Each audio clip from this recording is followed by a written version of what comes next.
মিথ্যাচার একই সাথে তার মূর্খতা অজ্ঞতা নিয়েও হয়তো মানে ব্যাপারটা এমন হতে পারে যে সে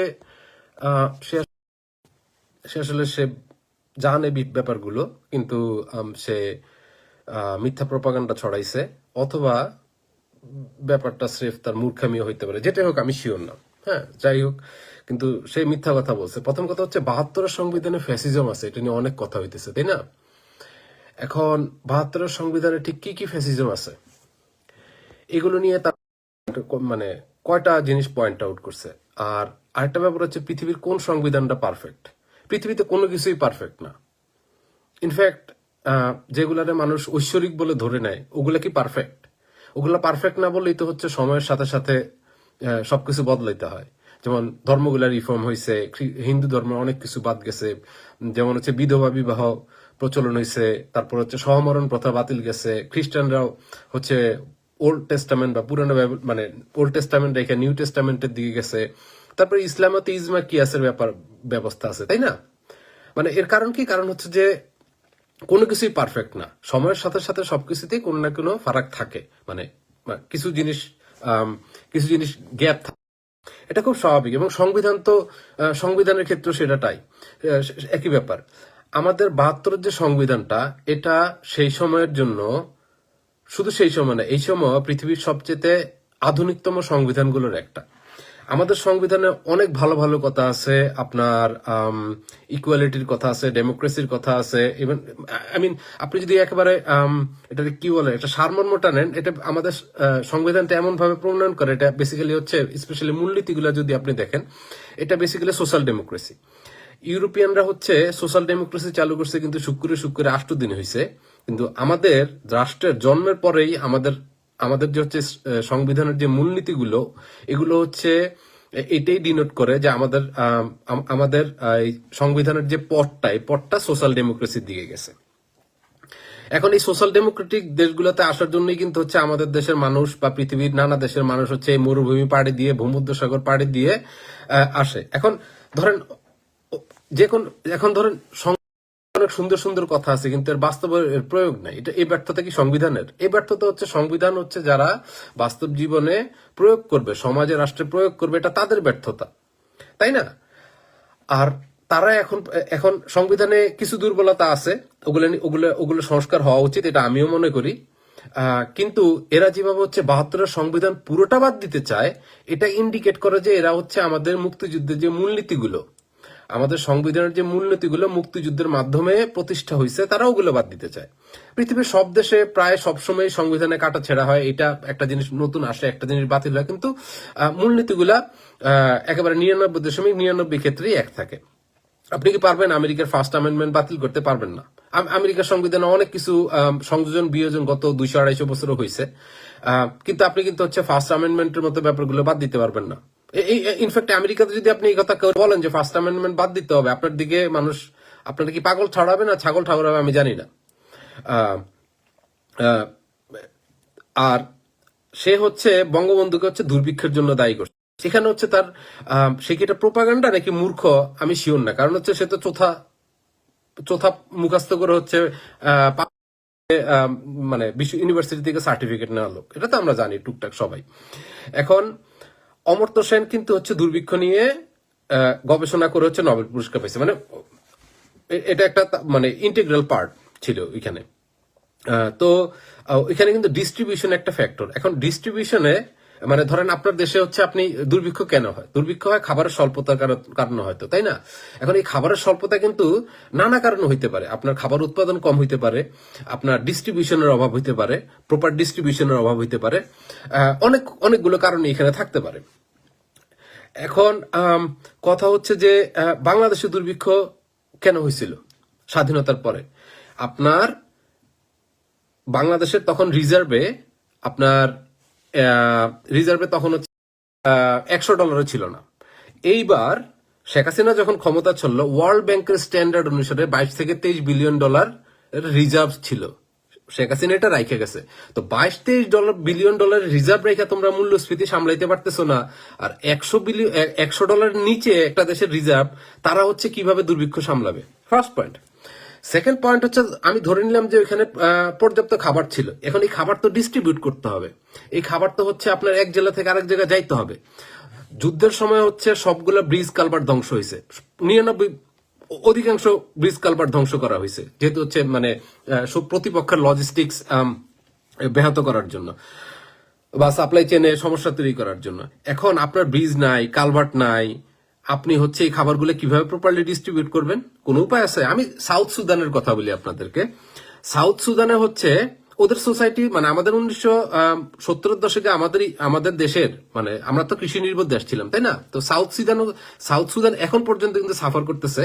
ওদের ওরাও কৃষি নির্ভর বলতে ওরা পশুর উপর অনেক নির্ভরশীল। হ্যাঁ, তো ওইখানে আপনার এই দুর্ভিক্ষের সময়ে কিন্তু হচ্ছে আপনার এই যে বিদেশিরা যখন হচ্ছে ত্রাণ দিছে, তারা কিন্তু হচ্ছে আপনার হেলিকপ্টারে করে খাবার ফেলছে।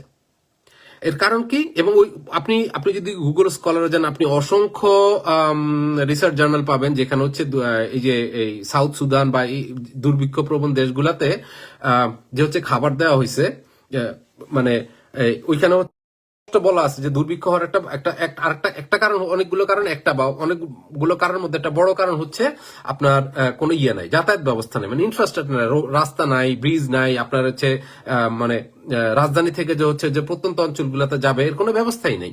তো এটা হচ্ছে দুর্ভিক্ষের একটা কারণ, বড় কারণ। তো বাংলাদেশে তো হচ্ছে আপনার স্বাধীনতার যুদ্ধটার পরে, এত বড় একটা যুদ্ধের পরে এই অবস্থায় ছিল। এই ডিস্ট্রিবিউশন একটা বড় কারণ গেছে। আরেকটা কারণ হচ্ছে কৃষকের ওই সময় কি, কৃষকের ওই সময় কি অবস্থা ছিল? কৃষক হচ্ছে তার বাড়ি ছেড়া পালায় গেছে, তার গরু গেছে একদিকে, সে গেছে আরেকদিকে। তাহলে তার হাল চাষের গরুটা কই? সে বাড়িতে হচ্ছে বীজ রেখে গেছে, এই বীজ হয় পচছে, নাইলে কেউ লুট করে নিয়ে গেছে, নাইলে হচ্ছে পাকিস্তানের আগুন দিয়ে পোড়ায় দিছে, তাই তো? এখন ধরলাম যে সরকারের কাছে পর্যাপ্ত পরিমাণে বীজ ছিল, সে একই কথা ঘুরে ফিরে আপনারা যে হচ্ছে কৃষককে যে হচ্ছে বীজগুলো পৌঁছাবে, ব্যবস্থাটা কই? ব্যবস্থা তো নাই, আপনার ব্রিজ নাই, কালভার্ট নাই, রাস্তা নাই, কিচ্ছু নাই। এগুলো হচ্ছে দুর্ভিক্ষের কারণ। তারা যেটা বলে সেটা হচ্ছে যে দুর্নীতি একটা কারণ বলে। হ্যাঁ, এই কারণটা এখানেও, এটা হচ্ছে আংশিক সত্য, কিন্তু দুর্ভিক্ষের পিছনে আরো অনেকগুলো কারণ আছে। আর অনেকগুলো কারণের মধ্যে হচ্ছে একটা কারণ হচ্ছে দুর্ভিক্ষ। আর আরেকটা জিনিস দেখায়, দুর্নীতি থাকলে যে দুর্ভিক্ষ হবে তা কিন্তু না। ওই সময় কিন্তু আমাদের ইকোনমির সাইজ একদমই ছোট ছিল, উৎপাদন বলতে তেমন কিছু ছিল না, মানে ছিল না বললেই চলে। যেখানে উৎপাদন নাই ওখানে হচ্ছে দুর্নীতি আর কটুক হবে। তো বিএনপির আমলে তো হচ্ছে 4বার হচ্ছে আমরা দুর্নীতিতে বিশ্ব চ্যাম্পিয়ন হয়েছি নাকি? তখন হচ্ছে দুর্ভিক্ষ হইলো না কেন? এই যে আওয়ামী লীগের আমলে তারা এত দুর্নীতি নিয়ে কথা বলে, আওয়ামী লীগের আমলে হচ্ছে দুর্ভিক্ষ হইলো না কেন? এর কারণ একটাই, কারণ হচ্ছে ওই সময় নাগাদ ওই সরকার, আমাদের বিএনপি বা আওয়ামী লীগ, ওই সরকারগুলো যখন আসছে 90-এর দশকের পরে, আমাদের মোটামুটি হচ্ছে ইনফ্রাস্ট্রাকচার একটা জায়গায় চলে গেছিল যেখান থেকে হচ্ছে আমরা দুর্ভিক্ষ রোধ করতে পারতাম। তারপরে হচ্ছে যে আরেকটা কারণ হচ্ছে মানে বৈদেশিক সম্পর্ক। ওই সময়ে দুনিয়া ছিল দুই ভাগে বিভক্ত। সোভিয়েতরা, আমরা মোটামুটি সোভিয়েত ব্লকে যাব করতেছিলাম। হ্যাঁ, এবং পশ্চিমারা এবং আরব বিশ্ব আমাদেরকে বিশ্বাস করতো না। স্পেশালি হচ্ছে মানে আমাদের মুক্তিযুদ্ধে তারা হচ্ছে পাকিস্তানরে একেবারে সবকিছু দিয়ে সাপোর্ট দিছে, কিন্তু তারপরও পাকিস্তান হেরে গেছে। এবং এই হারাটা কিন্তু হচ্ছে শুধু বাংলাদেশের কাছে তাদের পরাজয় ছিল না, এটা ছিল সোভিয়েত ইউনিয়ন, ওই জোটের কাছেও তাদের পরাজয়। তো তারা সভাপতি, তারা খুব ক্ষিপ্ত ছিল, তারা যতভাবে পারে বাধা দেওয়ার চেষ্টা করছে। এটার একটা সিমটম হচ্ছে আরবেরা হচ্ছে আমাদের বঙ্গবন্ধুর মৃত্যু পর্যন্ত স্বীকৃতি দেয় নাই, তারা আসলেই দেয় নাই। তো আপনি হচ্ছে এতগুলো সমস্যা নিয়ে আপনি কি মনে করেন একটা দেশ কিভাবে চলে? দুর্ভিক্ষ হওয়াটা কি স্বাভাবিক ছিল না? বরং না হওয়াটাই তো অস্বাভাবিক ছিল। আর এক্সট্রা জুডিশিয়াল কিলিং নিয়ে মাহফুজুর রহমানরা কি কথা বলার নৈতিকতা রাখে? মানুষে পিটায় মারা হইতেছে, 5ই আগস্টের পর থেকে পুলিশ পোড়ায় মারা হয়েছে, পুলিশ পিটায় মারা হয়েছে, আওয়ামী লীগের নেতাকর্মী পিটায় মারা হয়েছে, বাড়িতে আগুন দেওয়া হয়েছে, আওয়ামী লীগের নেতাদের মালিকানাধীন হোটেলে আগুন দিয়ে মানুষ মারা হয়েছে, গাজী গ্রুপে আগুন দিয়ে 300-র উপর মানুষ মারা হয়েছে। তারপরে হচ্ছে যে ইনফ্যাক্ট হসপিটাল পর্যন্ত পড়ায় দেওয়া হয়েছে। আমার পরিচিত একজন আওয়ামী লীগ কর্মী, সে নেতা না, তার একটা হসপিটাল ছিল ছোটখাটো একটা মফস্বল শহরে, সেইটা পর্যন্ত পোড়ায় দেওয়া হয়েছে। তো তারা হচ্ছে এইভাবে মানুষ মারছে। এদের মুখে কি হচ্ছে এক্সট্রা জুডিশিয়াল কিলিং কি শেখ হাসিনা করছে, সরি শেখ মুজিব করছে না, শেখ হাসিনা করছে না, খালেদা জিয়া করছে না, ফিদেল কাস্ট্রো করছে না, লেনিন করছে না, স্ট্যালিন করছে? তাদের সমালোচনা কি এই মাহফুজ আলমদের মুখে মানায়? পৃথিবীর সবার মুখে মানায়, এদের মুখে হচ্ছে এক্সট্রা জুডিশিয়াল কিলিং নিয়ে কোনো সমালোচনা মানায় না। আর রিকনসিলিয়েশন, এদের সাথে রিকনসিলিয়েশন আমাদের কোনোদিনই হবে না। কেন হবে না? কারণ হচ্ছে আপনি যদি আপনার বাবারও যদি কেউ খুন করে, আপনি কি তার সাথে রিকনসাইল করবেন? করবেন না তো। আমরা তাদের বাবাদের হচ্ছে বিচারের ব্যবস্থা করছি, বিচারের মাধ্যমে হচ্ছে তারা বাংলাদেশের আইন অনুসারে সর্বোচ্চ শাস্তি পাইছে। তাদের বাপ মারা গেছে, তো তারা তাদের বাপের মৃত্যুর জন্য আমাদেরকে দায়ী করে, মুক্তিযুদ্ধের পক্ষকে দায়ী করে। এটা এখন থেকে না, 71 সালে তারা তাদের পাকিস্তানি বাপদের মৃত্যুর জন্য আমাদেরই দায়ী করছে। তারপর হচ্ছে তাদের পরবর্তীতে হচ্ছে এই জামাতের যুদ্ধাপরাধী নেতাদের যে হচ্ছে বিচার হইলো, এবং এদের মধ্যে অনেকের হচ্ছে সর্বোচ্চ সাজা মৃত্যুদণ্ড হইলো, এটার জন্য তারা আমাদের দায়ী করে। তো বাবা মারা গেছে সেই আপনার একেবারে 71 থেকে শুরু করে, 71 একবার, আর এরপরে হচ্ছে এই যে 2013 সালের পরে। তো তারা কি আমাদের সাথে কোনোদিন রিকনসাইল করবে? যে করতো না, করবে না। রিকনসাইল যে তারা করবে না, এটা যে তাদের মুখের কথা, এটা সবচেয়ে বড় প্রমাণ হচ্ছে তারা হচ্ছে বঙ্গবন্ধুর বাড়ি পোড়ায় দিছে, তারা বঙ্গবন্ধুর ভাস্কর্য ভাঙছে, তারা মুক্তিযুদ্ধ জাদুঘর পোড়ায় দিছে, এক জায়গায় মুক্তিযোদ্ধাদের উপর হামলা করছে, তাদেরকে হচ্ছে ব্লাটান্টলি ফিজিক্যালি অ্যাবিউজ করছে। তো আর তার সবচেয়ে বড় কথা হচ্ছে এখানে, তারা চাইলে কি আমরা করব না? আমরা করব না।